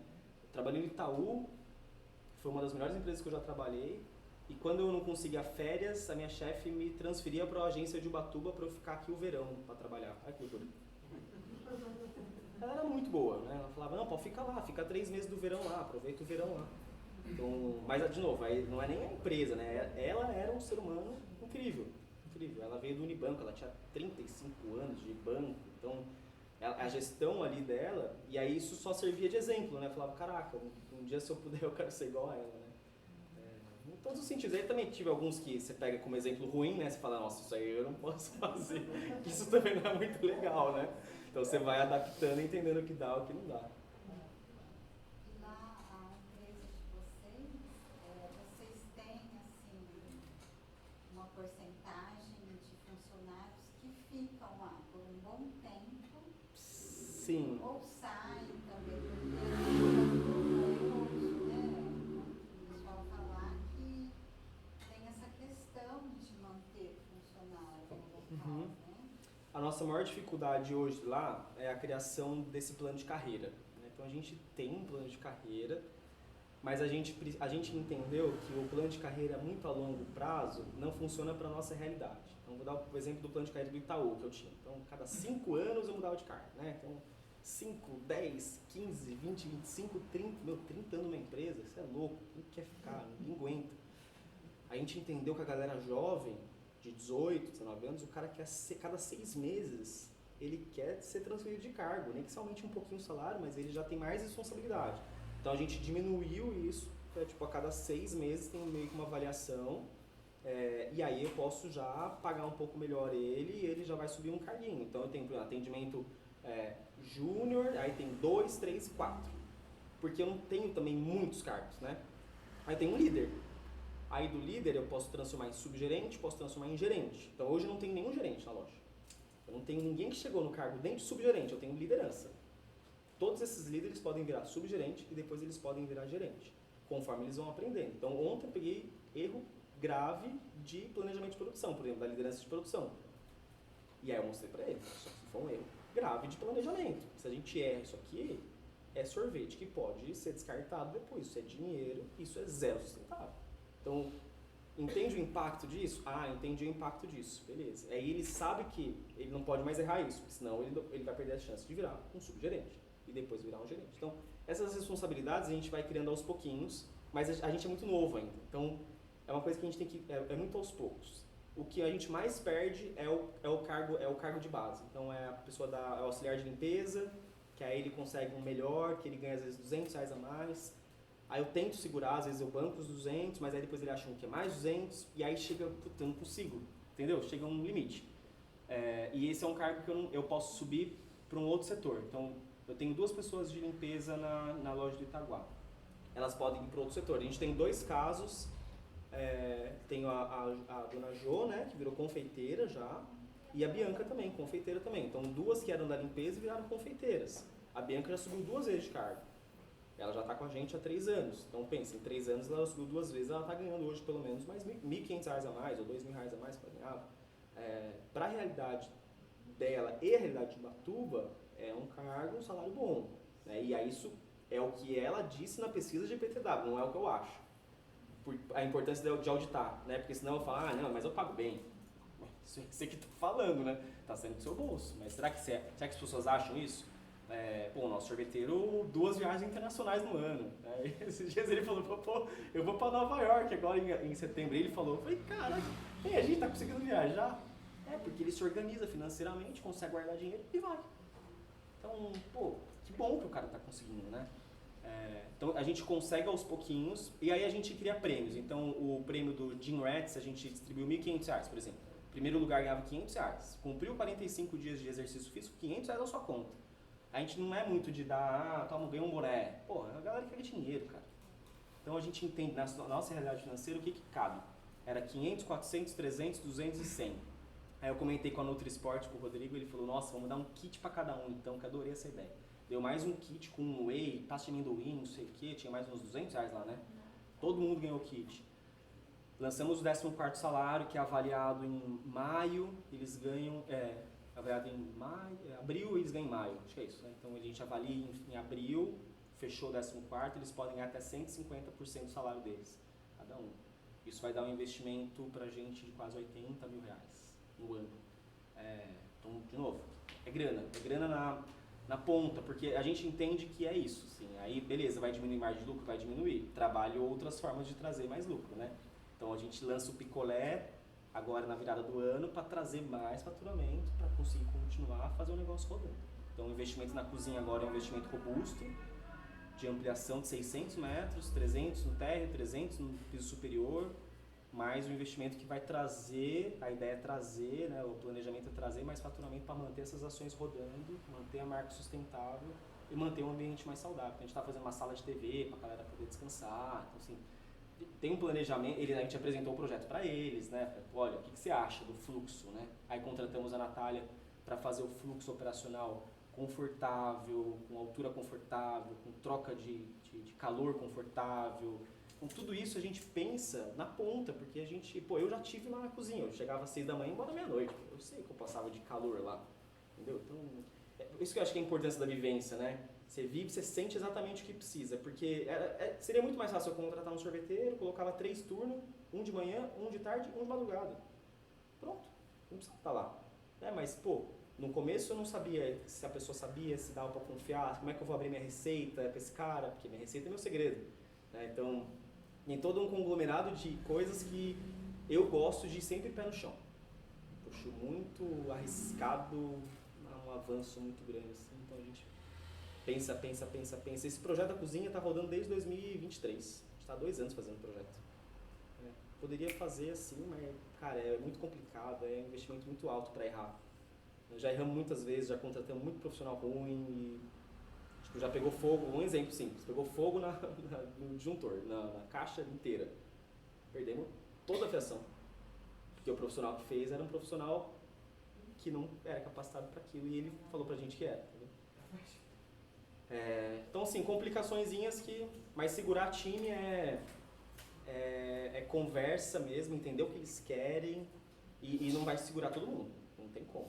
A A gente tem muito giro da galera que acabou de entrar, que acha um lugar melhor, que às vezes a gente não consegue. Mas a gente tem uma puta de um time, não tenho o que falar. É um time muito bom, né? A Cristiana tá de prova, assim, a galera, de forma geral, é muito engajada, é muito dentro, assim, o pessoal é... Puta, não tem o que falar. Tipo, tá lá, rodando a nota, tá rodando tranquila lá. A gente viaja, suave, as pessoas são boas. Óbvio que tem erro, sempre tem. Assim como a gente erra também, mas são muito bons. Gabriel, você saberia dizer, não sei se vocês fazem essa conta, quanto você investe, que porcentagem você investe nessas, todas essas medidas sustentáveis, assim, e quanto você tem de retorno por isso? Tem essa conta? De retorno, não. O pote hoje representa 2% do meu faturamento, pote de mandioca. É alto. O plástico seria, tipo, 1/10, assim. Então, 2% do meu faturamento hoje é pote de mandioca. É bem alto. E aí, o retorno disso eu não sei te dizer diretamente, não consigo medir isso. E as outras ações são ações muito baratas, então... E elas são muito embutidas também na operação inteira. Colherzinha a gente consegue negociar bem. Colherzinha a gente deve estar pagando um pouco mais que plástico, mas negociamos bem. A gente compra uma vez por ano, a gente faz 100 mil colherzinhas.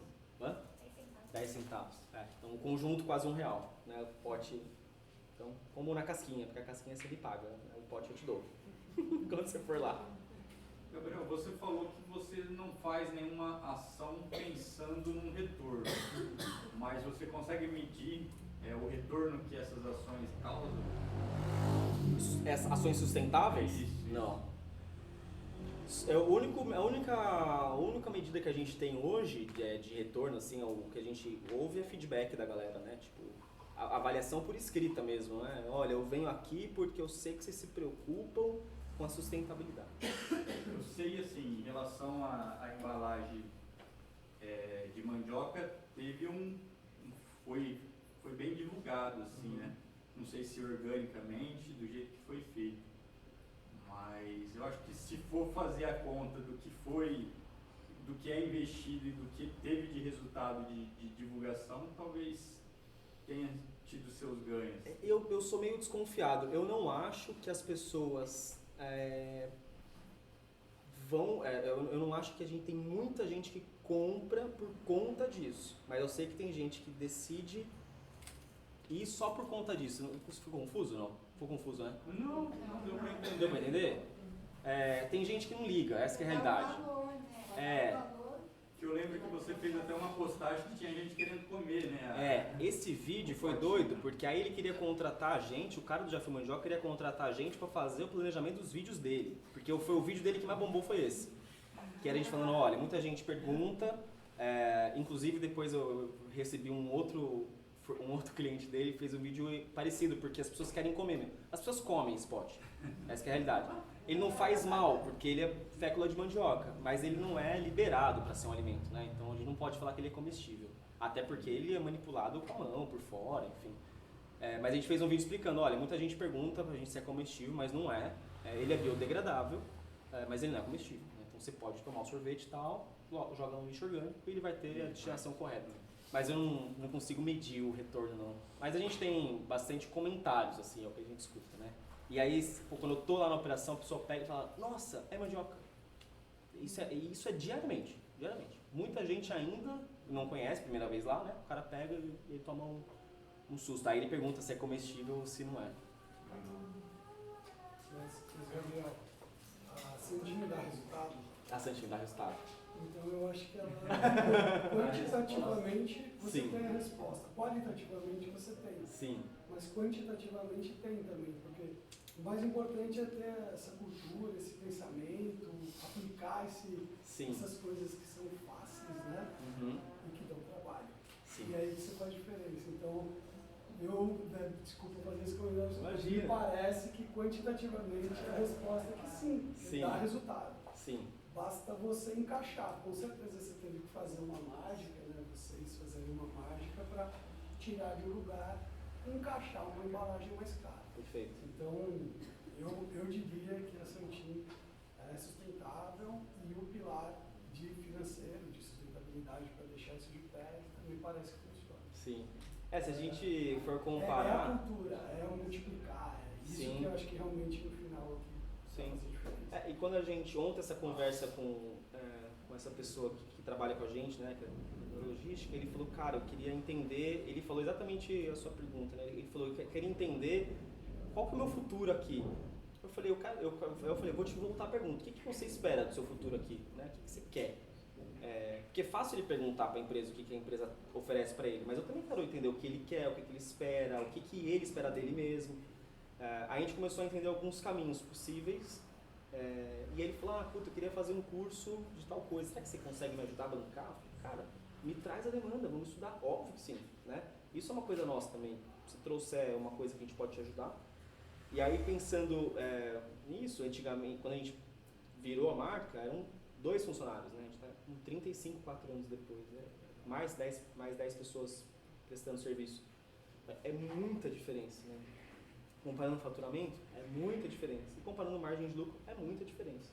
Então, em 4 anos, o resultado é uma coisa que, olhando assim, você fala, cara, realmente é diferenciado. E aí, uma série de pessoas atrás de franquia, atrás de revenda, os eventos, que pra gente tem um impacto muito grande, né? Os casamentos. Uma noiva pediu pra gente fazer picolé. A gente não faz picolé, fizemos pro casamento, né? Então, a gente consegue adaptar muito fácil. É uma marca muito de tipo, vamos dar a mão, o que você quer, o que você precisa? Beleza, vamos fazer. A gente é muito de... eu acho que é alguma coisa da presença mesmo da operação, né? A gente gosta muito de... É difícil a gente falar não. Muito difícil você falar não vai dar. Então é isso. Por enquanto tá dando resultado. Eu acho que isso transparece, né, para os clientes, assim. Vamos falar? Desculpa. Todas as pessoas que eu vou muitas vezes lá, e o público que eu converso, sempre assim, é uma galera muito consciente. Então eu não sei se vocês ajudaram a educar ou se atrai, acho que as duas coisas, né? E atrai também esse público diferenciado. Porque, assim, a gente faz amizade onde vai, mas lá a gente sente que é um público diferenciado, sabe? Eu acho que tem os dois. Eu acho que atrai e eu acho que também educa quando a gente fala que a gente é transparente na comunicação. Que a gente não faz por fazer, sabe? Não é uma balela de, olha aqui, tem potinho de mandioca, fotinho, não sei o que, sustentável. Não é isso. O cara sabe que na essência, e aí ele começa a entender, e quando a gente é transparente, do cara falar, achei muito caro. Tem sempre um comentário, achei caro. Nossa senhora. Aí eu vou no textão, né? Aí eu preparo. Olha, você sabe que tem matéria-prima, embalagem, não sei o que, não sei o que, não sei o que. No final, tem uma coisa que a gente chama de lucro. E ela precisa existir, porque a gente não é uma ONG. Precisa ter lucro para a empresa voltar, a gente poder reinvestir e ser sustentável no prazo. Porque a gente está falando de capitalismo, ela precisa lucrar. Né? Então, às vezes, a pessoa não entende. Aí eu gosto de reforçar. Somos a sorveteria mais barata da Orla. Podem comparar, amanhã façam uma comparação. Somos a sorveteria mais... Eu comparo, eu vejo todos os preços. Eu estou muito atento a todos os concorrentes. E não é porque, estou de olho que os caras estão fazendo. Não, eu preciso saber. O meu mercado é sorvete. Eu preciso saber o que todo mundo faz, né? Assim como eu olho para o mercado mundial de sorvete. Então, eu acho que a gente ajuda a educar, né? Obviamente, qualquer empresa tem esse poder, né? Assim como a mídia, né? Mas as pessoas que acabam sendo atraídas são as pessoas que se conectam, né? com o valor da marca. Eu acho que tudo que a gente consome hoje em dia é muito... a gente pesquisa, né? Dificilmente a gente compra assim, sem saber, né? Alguma coisa nova, né? A gente vai pesquisar. Então, acho que sim, os dois, né? Muito legal. Lu, queria falar? Eu queria saber onde vocês estão localizados ainda. Vocês estão dentro de algum local? Não, a gente está no shopping, tem lá a confeitaria do shopping, a loja do Itaguá. Não é sorveteria, A do shopping é confeitaria. A do shopping é confeitaria. A gente tem algumas sobremesas com sorvete e alguns lançamentos. Então, lançou o bombonzinho de sorvete lá. O bombom de sorvete a gente vende no shopping também. E hoje a gente está no Raízes, no Monoquilha, vendendo o sorvete para fazer sobremesa, né? Então no Raízes, no Monoquilha, no Vozé, no Moa. São 4 restaurantes que a gente está posicionado. Vai ter inauguração de uma loja de hambúrguer agora na Leovigildo. E aí agora a gente não vende mais o sorvete, a gente assina a carta de sobremesas. A nossa condição agora de vender o sorvete não, sorvete não. A gente vai fazer as sobremesas com você e a gente vai assinar uma collab. Porque aí a gente aparece como marca. Então eu quero meu cardápio lá junto, falar, esse cardápio inteiro de sobremesas é da Santin junto com a sua marca. Né? Porque aí faz sentido pra gente por conta de autenticidade. Porque senão ele vai vender um petit gâteau. entendeu? E aí todo mundo tem o petit gâteau com a bola de baunilha, que a gente também tem, não vai tirando mérito, mas a gente sente falta, sabe, nossa, cadê aquele negócio da marca? E agora a gente começa a vender em Taubaté numa revenda. Então a gente está com carro refrigerado, a partir de semana que vem, se não me engano, a gente começa a vender numa revenda lá, com a marca deles, mas vendendo o sorvete da Santini. Então, que pra gente faz sentido, eles estão localizados num lugar legal, chama Praça Pôr do Sol, é um lugar novo, eles estão com uma proposta legal também do conceito da marca, né? Em Taubaté. Em São Paulo a gente está presente em alguns eventos. Então a gente está no Taste agora com a Casquinha junto com o Mocotó. A gente vai estar no Fechado para Jantar, com um evento chama Fechado para Jantar, um evento exclusivo que tem para 60 pessoas, são 4 dias. Eles fazem um evento dentro de prédios abandonados de São Paulo, fazem uma reforma interna e convidam 60 pessoas, um evento super legal. E eles querem uma sobremesa assinada pela gente. E na FISPAL, que a gente está todo ano, que aí é a feira que acontece, e a gente tenta se enfiar junto com alguém para não precisar pagar stand, que é muito caro o stand, não dá para pagar. Não, a Ilha a gente chegou a conversar na época com a Dani, quando surgiu a ideia, né, com a Dani, com o Vini, e aí eles queriam um sorvete que fosse da região, a gente chegou a conversar, a tentar Jussara e tal, mas a logística da Ilha era uma coisa muito complicada ainda, eu acho que ainda é, e aí deu uma segurada, e aí não podia nem freezer na época, porque eles ainda estavam adaptando a energia, o freezer ia puxar muita energia deles. E aí depois ela falou, agora o freezer tá ok, mas aí já era o verão, e aí, imagina ser pro verão na Ilha Anchieta, é loucura, né? Então a gente ainda não... Mas podemos, se tiver algum contato com... Onde estiver. Ótimo. Vambora. Obrigado. Gabriel, primeiro queria te agradecer, porque assim, fica muito marcado o que você acredita e como você imprime isso no seu trabalho, né? Praticamente também, acho que leva isso para a tia, para o pai, né? E que bom que vocês estão levando adiante esse legado aí. Mas eu queria fazer 2 perguntas. A primeira é eu não vi na apresentação, mas é uma coisa que a gente tem percebido de alguns outros estabelecimentos, que é essa coisa de utilizar cotas de energia solar, comprar cotas para aqueles que não conseguem implantar o sistema, né? Se isso, considerando que é uma operação que consome muita energia, se essa é uma coisa que você realiza, pratica hoje, ou você está mesmo fazendo essa migração do sistema justamente para ter essa autonomia.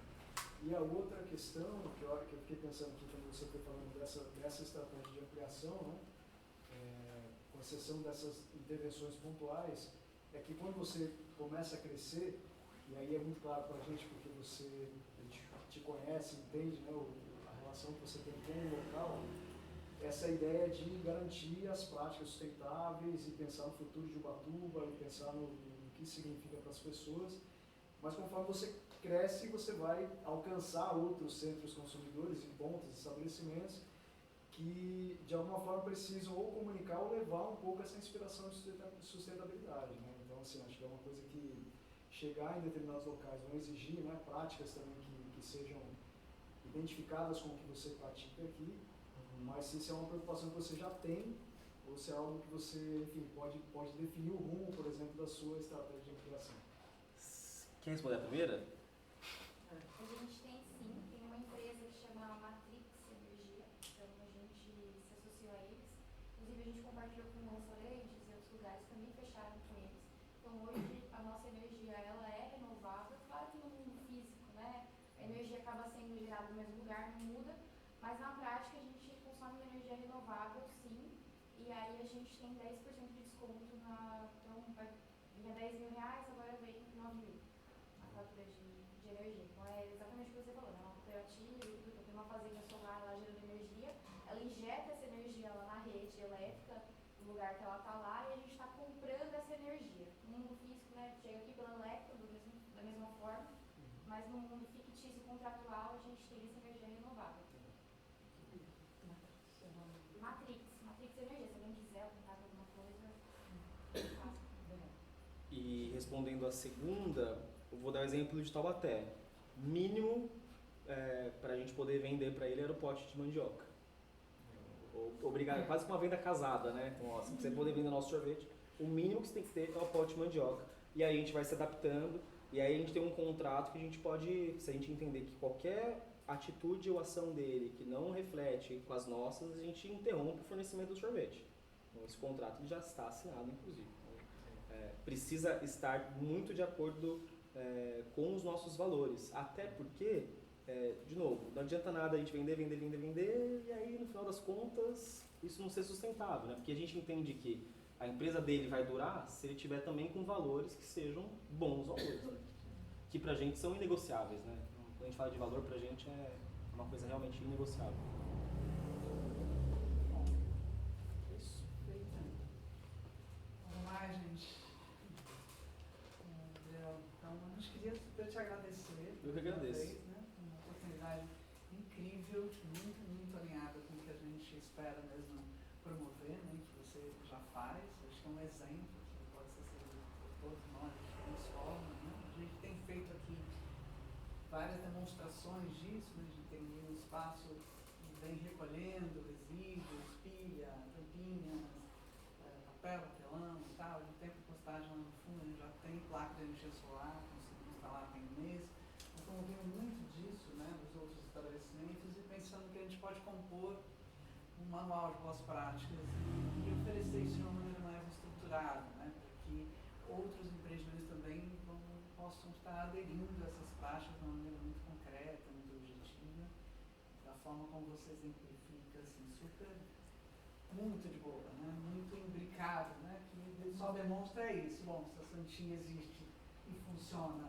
né? E tem resultado, ela é composta de todos esses valores, né? Porque sustentabilidade é super viável, né?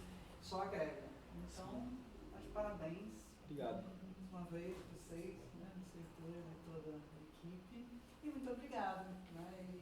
E dizer que a gente grava, né? Esses papos de impacto, então quem quiser rever vai subir para o canal do YouTube em breve, com o apoio do nosso operador, Kaique.